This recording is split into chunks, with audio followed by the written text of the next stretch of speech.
Hi everyone, this is Neha, your mathematics teacher. तो बेटा आज आईसीएसई क्लास 9 के थर्ड टर्म के फॉर्मूलाज कर लेते हैं सारे। कुछ चैप्टर्स हैं जैसे एक्सपेंशंस हो गया, surface area and volumes, trigonometry. तो इसके फॉर्मूलाज हैं, इन चैप्टर्स के कुछ फॉर्मूलाज हैं। तो फटाफट से मेरे साथ साथ नोट करते जाओ आप।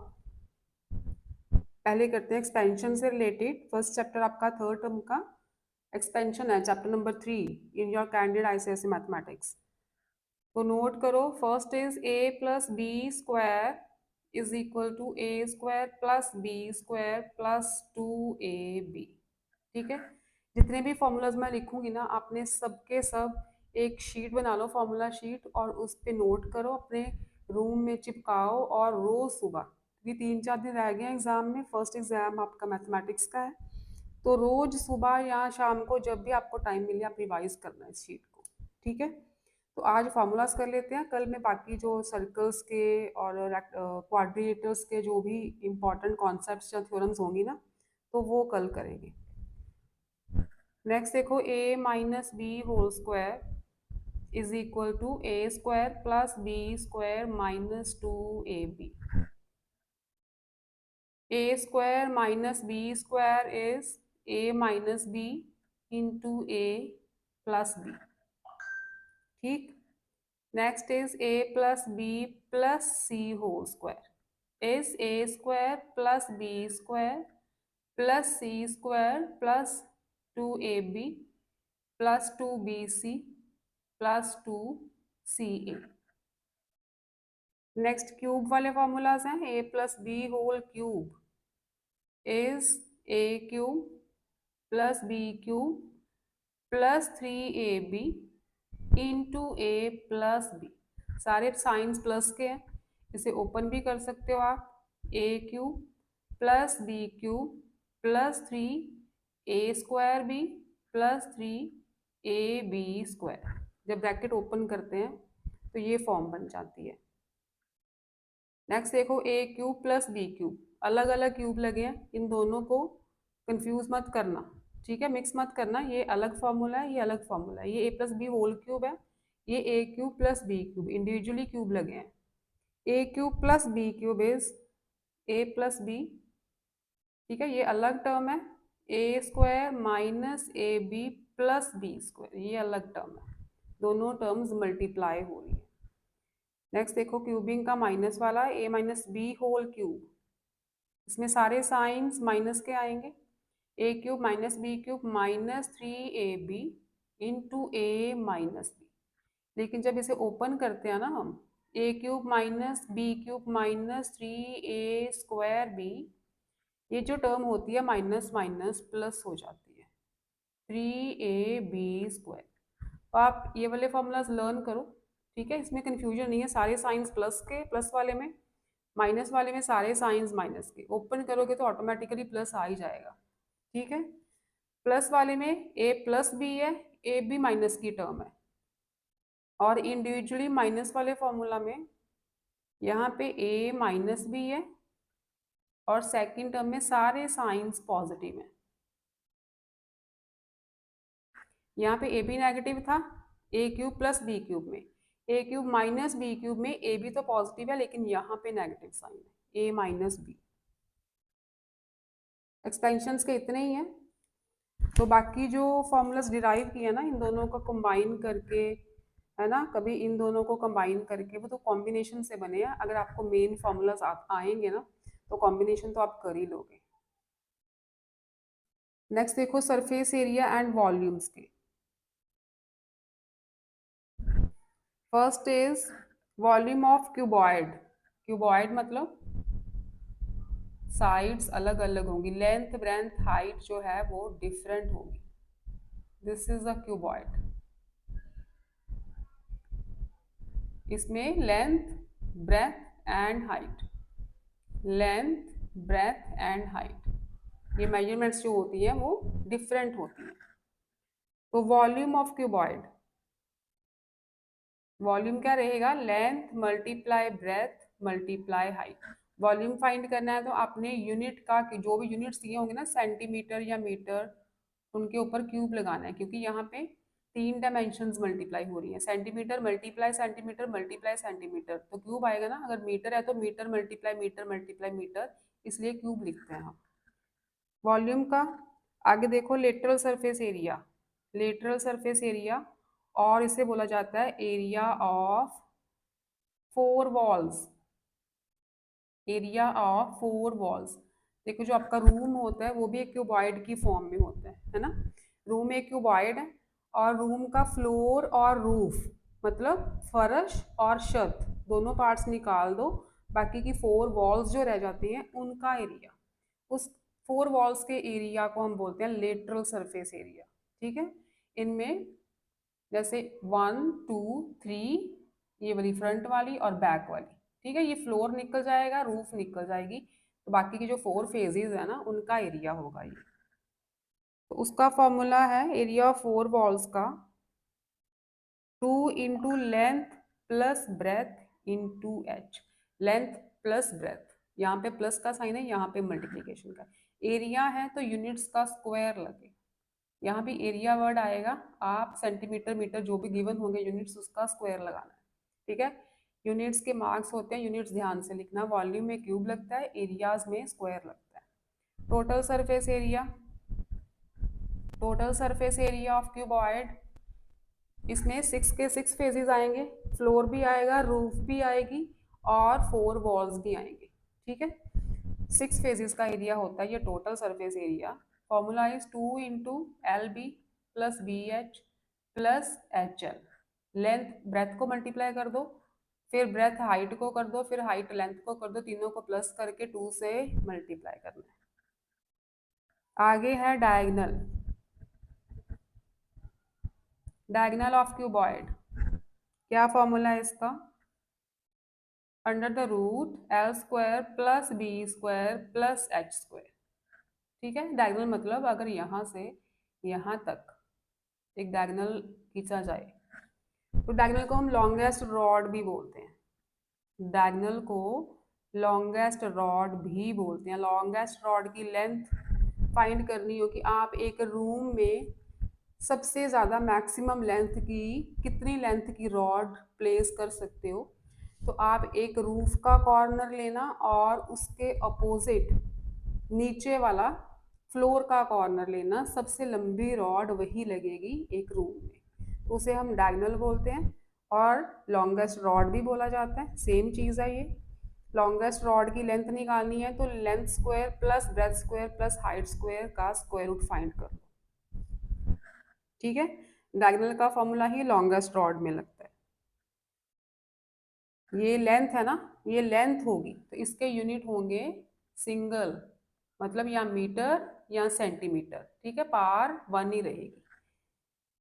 आगे है आपका क्यूब, क्यूब में सारी साइड्स इक्वल होती हैं, लेंथ ब्रेथ हाइट सब कुछ इक्वल रहेगा इसमें, तो say this is a cube. ठीक है, लेंथ ब्रेथ एंड हाइट सब कुछ इक्वल होता है इसमें, तो अगर लेंथ ब्रेथ हाइट इक्वल है तो हम इसे एज भी बोल सकते हैं। सपोज करो आप इस क्यूब की सारी साइड्स जो हैं उनकी लेंथ है ए, ठीक है, मेजरमेंट है ए, तो लेंथ भी ए होगी, ब्रेथ भी ए होगी, हाइट भी ए होगी, तो ए को लेके हम फॉर्मूलाज लिखते हैं इसके। वॉल्यूम क्या बनेगा? वॉल्यूम ऑफ क्यूब, क्योंकि क्यूबॉइड में length multiply breath multiply height, इसमें ए मल्टीप्लाई ए, लेंथ ब्रेथ हाइट तो सेम है, तो ये बन गया ए क्यूब। अगर आपको एज दिया होगा ना, सम में लिखा होगा कि क्यूब का एज 5 सेंटीमीटर है, वॉल्यूम निकालो, तो एज का क्यूब कर देना आप, 5 का क्यूब कर देना। ठीक है, इसे एज क्यूब भी बोला जाता है। आगे देखो लेटरल सरफेस एरिया, या area of 4 walls, area of 4 walls of cube क्या आएगा इसी फॉर्मूला से देखो, 2 into a plus a multiply a, तो क्या बन जाएगा 4a square, 4a square, where a is the edge of the cube. Total surface area, of cube इसी में लगा दो, a into a square plus a square plus a square, 3a² हो गया, multiply 2 6a², formula is 6a²। ठीक है, where a is the edge of the cube. अच्छा, diagonal रह गया, डायगोनल, डायगोनल या लॉन्गेस्ट रॉड। एक क्यूब की फॉर्म में रूम हो तो उसमें लॉन्गेस्ट रॉड कितने मीटर की या कितने सेंटीमीटर की हम रख सकते हैं, तो वो फॉर्मूला लगेगा, इसी में प्लेस कर दो, a² प्लस a² प्लस a², 3a² बन गया, 3a² का स्क्वायर रूट है ऊपर, तो √3 तो रूट में रहेगा, a बाहर आ जाएगा, a² प्लस a² प्लस a², 3a² under the root, a बाहर और अंडर द रूट 3, ये फॉर्मूला लगेगा डायगोनल में या लॉन्गेस्ट रॉड में। अगर क्यूब में लॉन्गेस्ट रॉड की लेंथ निकालनी है तो √3a, where a is the edge of the cube.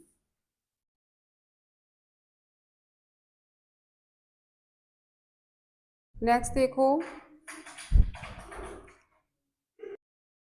अब कुछ ऐसे क्यूबॉइड भी होते हैं जिनकी कुछ थिकनेस होती है ना, जैसे लकड़ी के बॉक्स, वुडन बॉक्स होते हैं, उनकी कुछ थिकनेस होती है, वुड की कुछ ना कुछ थिकनेस तो होगी, तो उनकी उस बॉक्स की अगर इंटरनल डायमेंशंस निकालनी हो, ठीक है, तो अगर आपको दिया हो कि एक्सटर्नल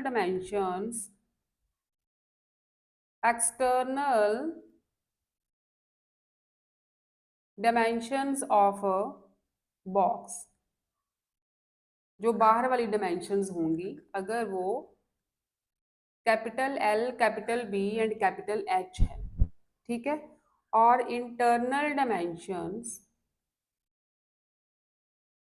जो बॉक्स की अंदर वाली डायमेंशंस है ना, बीच में तो थिकनेस आ जाएगी, बॉक्स का बाहर वाला हिस्सा, उसकी length breadth height, then box के अंदर जिसमें कोई चीज हम डालेंगे तो उसकी इंटरनल डायमेंशंस अगर हो small l, small b and small h, if, ठीक है, तो गिवन होगा आपको कि थिकनेस है, वुड की थिकनेस है x सेंटीमीटर, ये भी आपको थिकनेस भी गिवन होगी ऐसे सम्स में, ठीक है, एक्सटर्नल डायमेंशंस गिवन होगी, थिकनेस गिवन होगी, या इंटरनल डायमेंशंस गिवन होगी, थिकनेस गिवन होगी, या दोनों चीजें गिवन होगी, थिकनेस निकालनी है, ठीक है, कोई दो चीजें आपको गिवन होगी, एक चीज निकालनी है, तो उस केस में देखो, फॉर क्लोज्ड बॉक्स, अगर तो बॉक्स चारों तरफ से क्लोज्ड है, जैसे गुल्लक होती है ना, जैसे आप कॉइन्स वगैरह डालते हो उसमें लकड़ी की गुल्लक हो, तो उसके अंदर वाले डायमेंशंस, बाहर तो आपको पता चल जाएगा लेंथ ब्रेथ हाइट उसकी इतनी है, लेकिन अंदर वाले डायमेंशंस कितने होंगे, अगर उस गुल्लक की आपको x सेंटीमीटर जो वुड लगी है, इतनी मोटी वुड लगी है, x सेंटीमीटर मोटी उसे वुड लगी है, तो अंदर वाले डायमेंशंस आप निकाल सकते हो, कैसे, अगर तो बॉक्स चारों तरफ से पूरा क्लोज्ड है तो उस केस में जो इंटरनल लेंथ होगी वो external length -2x, where x is the thickness, ठीक है, and internal breadth, external breadth -2x, and external height -2x, क्योंकि दोनों तरफ से, अब देखो बॉक्स है तो बॉक्स के दोनों तरफ से लेंथ माइनस होगी, x जो थिकनेस है दोनों तरफ से माइनस होगी ना, इधर भी कुछ थिकनेस है, इधर भी कुछ थिकनेस है, दोनों तरफ से माइनस होगी, ऐसे ब्रेथ एंड ऐसे ही हाइट, दोनों दोनों तरफ से थिकनेस जो है वो माइनस होगी एक्सटर्नल डायमेंशंस में से।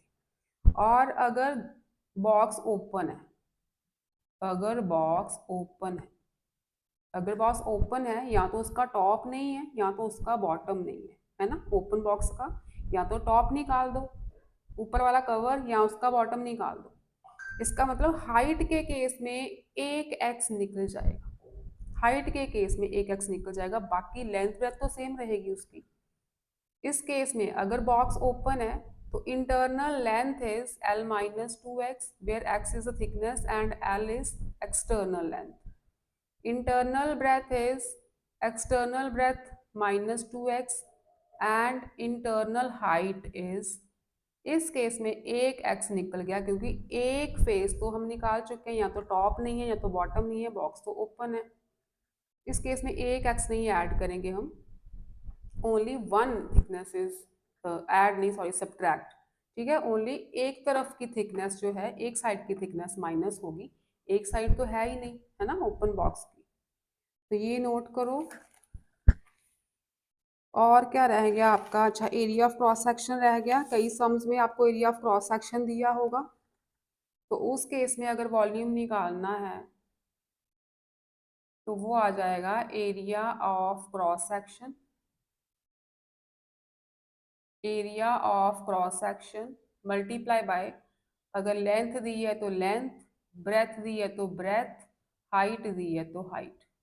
एक चीज गिवन होगी, एरिया ऑफ क्रॉस सेक्शन, कोई भी फिगर बनी होगी आपके पास, कुछ ऐसे, चाहे रेक्टेंगल बना हो चाहे ऐसे बना हो, एरिया ऑफ क्रॉस सेक्शन किसी भी चीज, कैसा भी ये फिगर हो सकता है, तो उस पूरे फिगर का आप एरिया पहले निकालोगे। जैसे इसमें एक स्क्वायर है, एक ट्रायंगल है, दोनों की एरिया को प्लस करोगे तो आपको पूरा एरिया ऑफ क्रॉस सेक्शन मिलेगा। उसके साथ आपको लेंथ, ब्रेथ और हाइट अलग से गिवन होगी। तो जो भी एक चीज गिवन होगी ना तीनों में से, उसको एरिया ऑफ क्रॉस सेक्शन से मल्टीप्लाई कर देना बस। ठीक है, इन तीनों में से कोई एक चीज गिवन होगी आपको, तो area of cross section find करोगे, उस फिगर का एरिया निकालोगे, उसको जो भी मेजरमेंट गिवन होगी उससे मल्टीप्लाई करना है, तभी वॉल्यूम आएगा। और अगर लेटरल सरफेस एरिया निकालना है, आपको कोई फिगर गिवन है, उसका लेटरल सरफेस एरिया निकालना है, तो आप जो फिगर गिवन होगी ना, जैसे उसमें एरिया निकालते हैं ना क्रॉस सेक्शन का, तो जो भी क्रॉस सेक्शन का टाइप या उसकी शेप, जैसे भी क्रॉस सेक्शन की शेप आपको गिवन होगी, उसका पेरीमीटर निकालना है। लेटरल सरफेस एरिया में पेरीमीटर निकालना है उसका, perimeter of cross section multiply by, अगर लेंथ गया तो लेंथ, ब्रेथ है तो ब्रेथ, और हाइट है तो हाइट। वॉल्यूम के केस में क्रॉस सेक्शन का एरिया निकालना है। क्रॉस सेक्शन मतलब कोई भी शेप आपको गिवन होगी, कोई भी फिगर गिवन होगी, किसी भी शेप में हो सकती है, ट्रेपीजियम हो सकता है, ट्रायंगल हो सकता है, रेक्टेंगल हो सकता है, कोई भी अलग सी शेप हो सकती है, उसका आप एरिया निकालोगे, उसको इस उसके बाद लेंथ या ब्रेथ या हाइट गिवन होगी उसके साथ मल्टीप्लाई करोगे। लेटरल सरफेस एरिया में उसी फिगर का, गिवन फिगर का पेरीमीटर निकालोगे, चारों साइड्स को, जितने भी साइड्स होंगी सारी साइड्स को प्लस करके पेरीमीटर आएगा। देन उसको लेंथ या ब्रेथ या हाइट जो भी गिवन होगी सम में, उसके साथ मल्टीप्लाई कर देना है। ठीक है, तो ये थे वॉल्यूम एंड सरफेस एरिया के फॉर्मूलाज, नोट कर लो फटाफट से। नेक्स्ट करते हैं trigonometric ratios and standard angle, इनके कंबाइंड कर लेते हैं। ट्रिग्नोमेट्री के केसेस में आपको साइन कॉस टैन पहले आना चाहिए। साइन कॉस टैन सबसे पहले कैसे निकालना है, मैंने पहले ही बताया था, पंडित बद्री प्रसाद हर हर बोले, और ऊपर सोना चांदी तोले। ठीक है, S for sine, C for cos and T for tan, P for perpendicular, hypotenuse and base. Right, sine is perpendicular over hypotenuse, cos is base over hypotenuse, tan is perpendicular over base। कोई भी right triangle ले लो यहाँ पे, क्योंकि trigonometry सारी right angle triangle पे based है। तो say this is angle theta, तो साइन क्या होगा, साइन क्या होगा, perpendicular over hypotenuse A B over A C, cos is base over hypotenuse B C. अगर थीटा फाइंड करना है आपने, sine theta cos theta tan theta, BC over AC, tan theta is AB over BC, perpendicular over base। अब sign का reciprocal, यहाँ पे मैं रेसिप्रोकल लिख रही हूँ,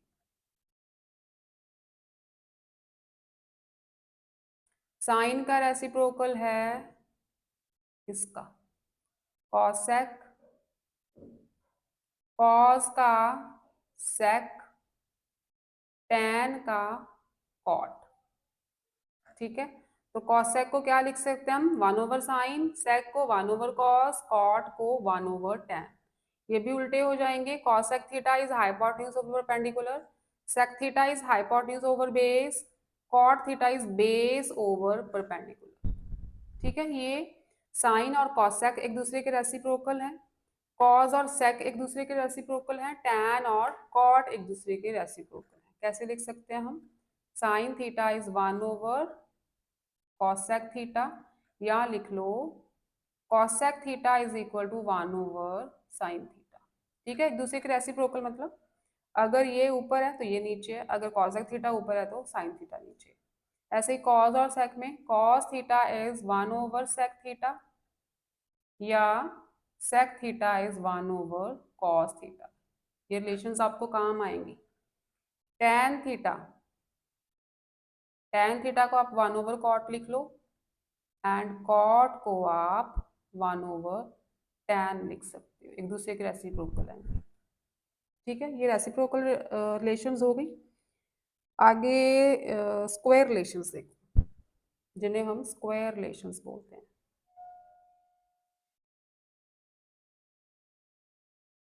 थ्री स्क्वायर रिलेशंस हैं। सबसे पहली, sine square theta plus cos square theta is equal to 1। Note down करो। आगे है next, secant square theta minus tan square theta is 1। ठीक है, तो यहाँ से हम जैसे साइन स्क्वायर थीटा की वैल्यू निकालनी है 1 माइनस कॉस स्क्वायर थीटा आ सकता है, कॉस स्क्वायर थीटा की निकालनी है 1 माइनस साइन स्क्वायर थीटा आ सकता है, सीकेंड स्क्वायर थीटा की निकालनी है 1 प्लस टैन स्क्वायर थीटा आ सकता है। ऐसे शफल कर सकते हैं हम इधर उधर वैल्यूज को। तो ऐसे ही cosec square theta minus cot square theta ये भी 1 होता है।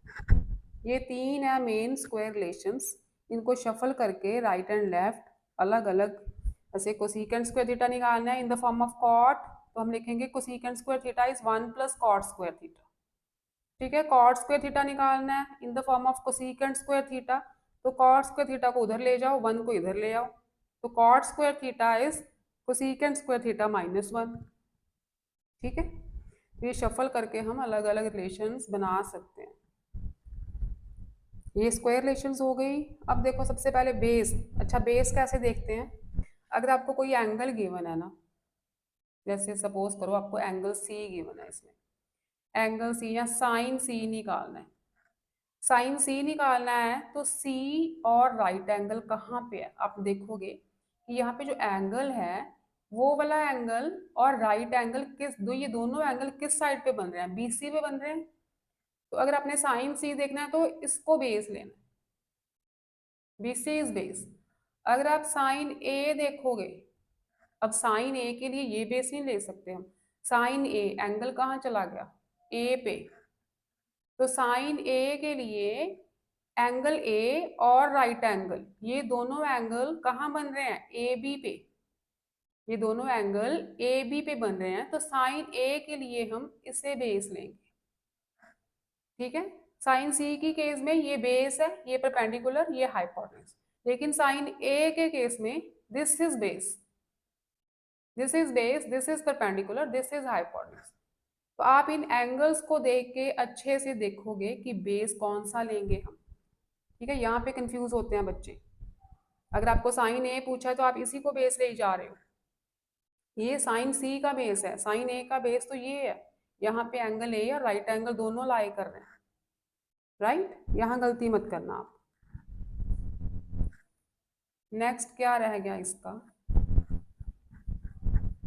अच्छा कॉम्प्लीमेंट्री रिलेशंस हैं आपके सिलेबस में, टेबल लर्न करना, आपकी टेबल गिवन है ना बुक पे, स्टैंडर्ड एंगल्स का 0, 30, 45, 60, 90 का, वो टेबल आपने सबने लर्न करना है। साइन कॉस की वैल्यूज लर्न करने की जरूरत है बस, टैन आप निकालोगे साइन ओवर कॉस करके, और बाकी तो रेसिप्रोकल्स हैं वो तो आप कर ही लोगे। अगर आपको साइन कॉस आ गया ना, साइन और कॉस की वैल्यू आ गई तो फिर सारा टेबल आ गया समझो। आगे रेसिप्रोकल रिलेशन देखो, रेसिप्रोकल रिलेशन हो गई such, complementary relations, sine 90 minus theta is cos theta, cos 90 minus theta is sin theta, tan 90 minus theta is cot theta and cot 90 minus theta tan theta. Similarly, secant 90 minus theta is cosecant theta and cosecant 90 minus theta is secant theta. ये जो आपकी exercise 18.3 में है ना, 18.3 18th chapter की, हाँ standard angles वाली last exercise, उसमें ये कॉम्प्लीमेंट्री रिलेशंस यूज हुई है सारी एक्सरसाइज में। ठीक है, उसमें कॉम्प्लीमेंट्री एंगल्स देखने हैं कि आप किन एंगल्स को ऐड करके 90 बन रहा है, किन एंगल्स को ऐड करके 90 बन रहा है, दोनों एंगल्स कॉम्प्लीमेंट्री होंगे तो उस केस में आप दोनों एंगल्स पे ये वाली रिलेशंस यूज करोगे 90 माइनस थीटा वाली। ठीक, तो ये थे आपके मेन फार्मूलाज जो थर्ड टर्म में आपके यूज होंगे। उसके बाद बच्चे आपके क्वाड्रिलेटर्स में अलग अलग डिफरेंट क्वाड्रिलेटर्स की पहचान क्या है वो नेक्स्ट लेक्चर में करेंगे। उसमें करेंगे क्वाड्रिलेटर्स और सर्कल्स की मेन थ्योरम्स जो